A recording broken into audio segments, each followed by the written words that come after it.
group discussion. I'm a student. So I came from group discussion and all of a sudden I developed a severe headache. I don't know, I've not had that headache before. So I was even on call and then I told the person to hold on so that I'll fetch some water and then wash my face. I got up and I couldn't move. I felt dizzy. I don't know, and my roommates too were not there. So I picked my phone and called one of my roommates. She came and she was like, "What are you saying?" I was talking, but she said I wasn't making sense. So what I remember was I was just doing like this. And she asked me, "Your head?" And I said yes. That was the only thing I remember. I woke up on the school bed, the hospital bed. How they sent me there, I don't know. I was given infusion and all that. And then they discharged me around 11 p.m. The following day, the headache came. So they sent me to the municipal hospital. They gave me drips, did some blood tests, urine and all that. They said everything is fine. Still, my head was aching me. Finally, they said I have a swell or a boil in my throat. They have to, a whole lot of things. And so and I had to send the CT scan reports back to the hospital. And so my parents said, okay, then Monday you will send it. But on that Monday, they actually got that thing that they said it was swollen in my throat. But then the blood that came out, it was very serious. I sent the reports back to the municipal hospital and the doctor said, from the CT scan, I have acute subarachnoid hemorrhage. And I was like, as for the subarachnoid, I don't know. But the hemorrhage, I know it's kind of blood clot or something like that. So he referred me to Interberton Teaching Hospital to go and see a neurologist. I went there and the neurologist was like, your report is very serious, so I'll recommend another scan for you. And what you have is very serious.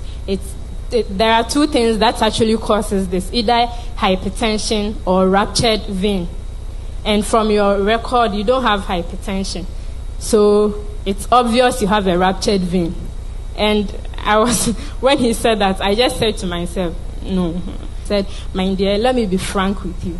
What you went through, people go through it, and within 24 hours, they die. Those who don't die, they develop stroke. So you are very fortunate to be alive at this time. So you have to go for the scan. It's quite expensive, but you have to go for it. Else you'll be like a walking time bomb. You can explode at any time. I'm quoting the exact words of the neurologist. You'll be like a walking time bomb. You can explode at any time. And maybe that time you wouldn't be this fortunate. And at that point, I cried. So I came home and he gave me the request for the MRI. So I actually contacted the clinic at West Hills. I asked them the price and they said, and they added some lab tests, chest x-ray and a whole lot, and they said everything would be 1,570. Meanwhile, I've already spent 1,000 cedis on the CT scan. And the money I spent on the drip at the municipal hospital is different. So I fast forward, I was just praying. I wrote on a piece of paper that, God, let my MRI scan report show that I do not have a ruptured vein. That is what I wrote. So on one of the episodes, Daddy said there is someone who has a fluid in the brain. So I was just sitting down. Then later, I said, blood too is fluid. So it is me that he is referring to. I cried, and during the point of contact, I used water. The following day, when I was bathing, I said, my case has been mentioned.